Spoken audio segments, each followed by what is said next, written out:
नमस्कार दोस्तों।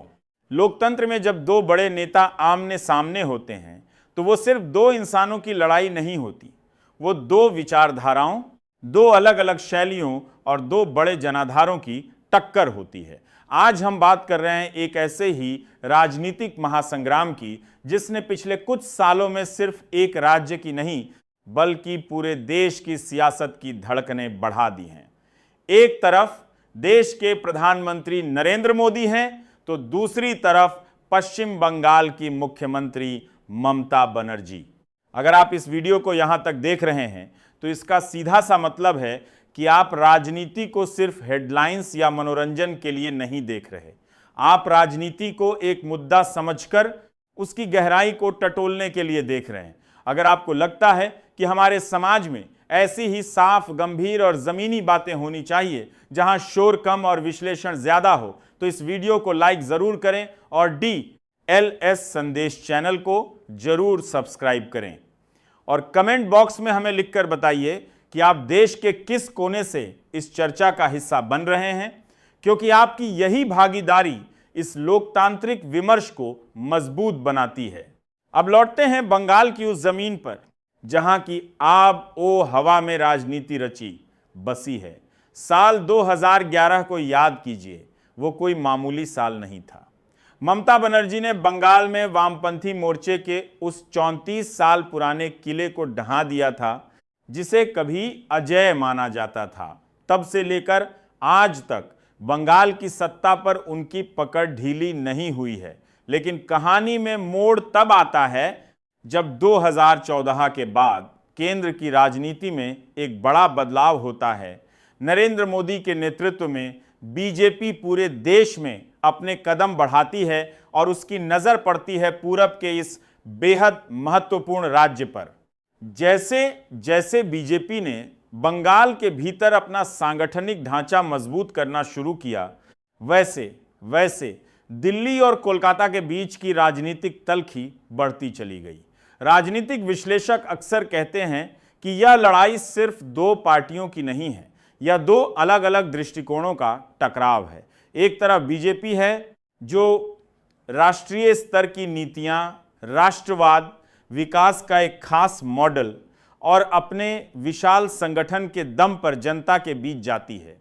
दूसरी तरफ ममता बनर्जी हैं जो क्षेत्रीय अस्मिता, बंगाली गौरव, सीधे जनसंपर्क और अपनी तमाम तरह की कल्याणकारी योजनाओं के सहारे जमीन पर डटी हुई हैं। जब भी बंगाल में चुनाव आते हैं, पूरे देश की निगाहें टीवी स्क्रीन्स और अखबारों पर टिक जाती हैं। रैलियों का दौर शुरू होता है तो भाषा की मर्यादा और तीखे हमलों की सीमाएं खींचने लगती हैं। कभी भ्रष्टाचार का सवाल उछाला जाता है तो कभी कानून व्यवस्था को लेकर घेरेबंदी होती है। विकास और रोजगार के दावों के बीच जनता खड़ी होकर सुनती है कि उसके हक में क्या कहा जा रहा है।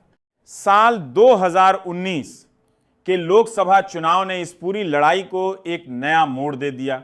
बीजेपी ने राज्य में अप्रत्याशित प्रदर्शन किया, कई सीटें जीतीं और यह साफ संदेश दे दिया कि वह बंगाल में सिर्फ उपस्थिति दर्ज कराने नहीं आई है बल्कि सत्ता की मुख्य दावेदार बनने आई है। इस नतीजे के बाद बंगाल का राजनीतिक पारा आसमान छूने लगा। बीजेपी के नेताओं ने जोर शोर से परिवर्तन का नारा दिया तो तृणमूल कांग्रेस ने इसे बाहरी बनाम भीतरी की लड़ाई बनाकर पेश किया। दल बदल का एक लंबा खेल शुरू हुआ, बड़ी बड़ी रैलियां हुई और आरोपों के ऐसे तीर चले कि हवा राजनीतिक द्वेष से भर गई। फिर आया साल 2021 का वो ऐतिहासिक विधानसभा चुनाव। इसे देश के लोकतांत्रिक इतिहास के सबसे महंगे और सबसे आक्रामक चुनावों में से एक कहा जाए तो गलत नहीं होगा। खुद प्रधानमंत्री ने बंगाल में अनगिनत रैलियां की, पूरी केंद्रीय कैबिनेट और संगठन की ताकत झोंक दी गई। दूसरी तरफ व्हील चेयर पर बैठी ममता बनर्जी ने अकेले मोर्चा संभाला। नंदीग्राम की सीट तो जैसे कुरुक्षेत्र बन गई, जहां ममता बनर्जी का मुकाबला कभी उनके ही बेहद करीबी रहे शुभेंदु अधिकारी से था। नतीजे आए तो सारे अनुमान धरे के धरे रह गए। तृणमूल कांग्रेस ने प्रचंड बहुमत के साथ वापसी की और ममता बनर्जी तीसरी बार मुख्यमंत्री की कुर्सी पर बैठी। विशेषज्ञों ने इसे ममता बनर्जी की व्यक्तिगत और राजनीतिक जीवन की सबसे बड़ी जीतों में से एक माना। हालांकि बीजेपी ने भी सीटों और वोट शेयर के मामले में अपनी ताकत को पहले से कहीं ज्यादा बढ़ाकर दिखाया। लेकिन क्या चुनाव खत्म होने से संघर्ष खत्म हो जाता है? नहीं। नतीजों के बाद भी केंद्र और राज्य के बीच का मनमुटाव कम नहीं हुआ। केंद्रीय योजनाओं के क्रियान्वयन, वित्तीय सहायता की फाइलों, प्रशासनिक फैसलों और राज्यपाल बनाम राज्य सरकार की बहसों ने सुर्खियां बटोरी। बीजेपी कहती रही कि राज्य के विकास के लिए केंद्र के साथ तालमेल जरूरी है, जिसे वो डबल इंजन की सरकार कहते हैं। वहीं टीएमसी का आरोप रहा कि बंगाल की जनता को सजा दी जा रही है और उनके साथ राजनीतिक भेदभाव हो रहा है। यहां एक बात समझनी होगी, बंगाल की राजनीति में भावनाएं बहुत गहरी होती हैं। वहां की संस्कृति, भाषा और क्षेत्रीय पहचान को लेकर आम लोग बेहद संवेदनशील हैं। ममता बनर्जी ने हमेशा इस बंगाली गौरव को अपनी राजनीति की ढाल और तलवार दोनों बनाया है। इसके उलट बीजेपी ने राष्ट्रीय एकता, केंद्रीय योजनाओं के सीधे लाभ और सुशासन को अपना हथियार बनाया है। राजनीतिक गलियारों में कई बार तरह तरह की अफवाहें और कयास भी तैरते हैं। कुछ लोग इसे नूरा कुश्ती या किसी गुप्त समझौते का नाम देने की कोशिश करते हैं, लेकिन सच यह है कि सार्वजनिक रूप से ऐसा कोई भी प्रामाणिक तथ्य या विश्वसनीय सबूत कभी सामने नहीं आया जिससे यह साबित हो सके कि इन दोनों शीर्ष नेताओं के बीच कोई अंदरूनी गेम प्लान था। राजनीति को सतही चश्मे से देखने वाले ही ऐसी बातें करते हैं, जबकि असलियत में यह दो मजबूत विचारधाराओं की जमीनी लड़ाई है। 2021 के बाद सवाल यही था कि क्या बीजेपी विपक्ष के रूप में अपनी इस नई ताकत को बरकरार रख पाएगी या ममता बनर्जी अपनी पकड़ को और मजबूत कर लेंगी। इसी बीच जांच एजेंसियों की सक्रियता ने माहौल को और गर्मा दिया। भ्रष्टाचार के गंभीर आरोप लगे, गिरफ्तारियां हुई। एक पक्ष ने इसे भ्रष्टाचार के खिलाफ कड़ा प्रहार कहा, तो दूसरे पक्ष ने इसे विपक्षी आवाजों को दबाने के लिए केंद्रीय एजेंसियों का दुरुपयोग बताया। इन दावों और प्रति दावों के बीच फंसी जनता अक्सर यह सोचने पर मजबूर हो जाती है कि आखिर पूरी सच्चाई क्या है। फिर दौर आता है अगले लोकसभा चुनावों की तैयारियों का। बीजेपी की नजरें अपनी सीटों को और बढ़ाने पर थीं, तो ममता बनर्जी राष्ट्रीय स्तर पर विपक्षी एकता के ताने बाने को बुनने में व्यस्त थीं। दिल्ली के मंचों पर उनकी सक्रियता ने यह सवाल भी खड़ा किया कि क्या वे भविष्य में राष्ट्रीय राजनीति में कोई और बड़ी भूमिका निभाने की ओर बढ़ रही हैं। दूसरी तरफ प्रधानमंत्री नरेंद्र मोदी अपनी हर बंगाल यात्रा में इंफ्रास्ट्रक्चर, रेलवे, बंदरगाहों और विकास योजनाओं का ब्यौरा जनता के सामने रखते रहे, यह दावा करते हुए कि असली विकास का रास्ता दिल्ली से होकर ही गुजरता है। दोनों नेताओं की कार्यशैली में जमीन आसमान का अंतर है। एक तरफ राष्ट्रीय स्तर का एक महा नेटवर्क है, आधुनिक तकनीक है और रैलियों का एक विशाल प्रबंधन है। दूसरी तरफ एक ऐसी नेत्री हैं जो अपनी सादगी, सीधे संवाद और जमीनी आंदोलनों से उपजी राजनीति के लिए जानी जाती हैं। यही अंतर इस पूरे मुकाबले को और भी दिलचस्प और लंबा खींचता है। वक्त गुजर रहा है, लेकिन मोदी बनाम ममता की यह बहस ठंडी नहीं पड़ रही। हर चुनाव, हर बयान और हर नीतिगत फैसला इसी कसौटी पर कसा जाता है। क्या बीजेपी कभी बंगाल की सत्ता के शिखर तक पहुंचेगी?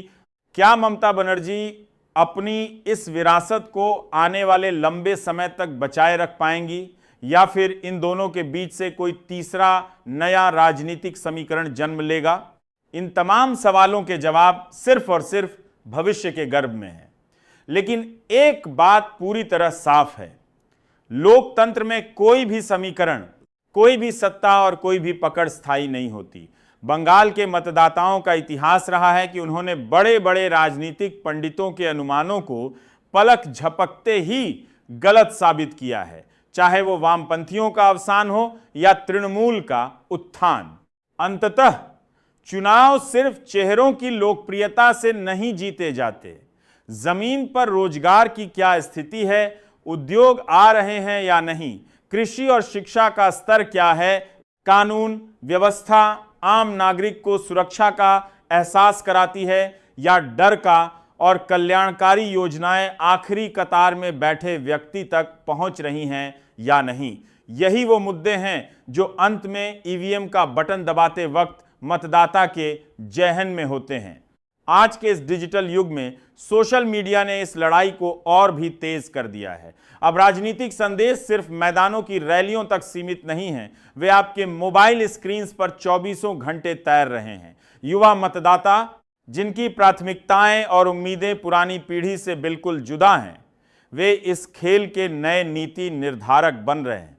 यह मुकाबला आने वाले सालों में भी भारतीय राजनीति का एक सबसे चर्चित और महत्वपूर्ण अध्याय बना रहेगा, क्योंकि बंगाल का यह राजनीतिक दंगल सिर्फ एक राज्य की सत्ता का नहीं, बल्कि देश की दशा और दिशा को प्रभावित करने का मादा रखता है। देखना होगा कि जनता का अंतिम फैसला किस रणनीति को सही ठहराता है। डीएलएस संदेश की इस विशेष चर्चा में आज के लिए इतना ही।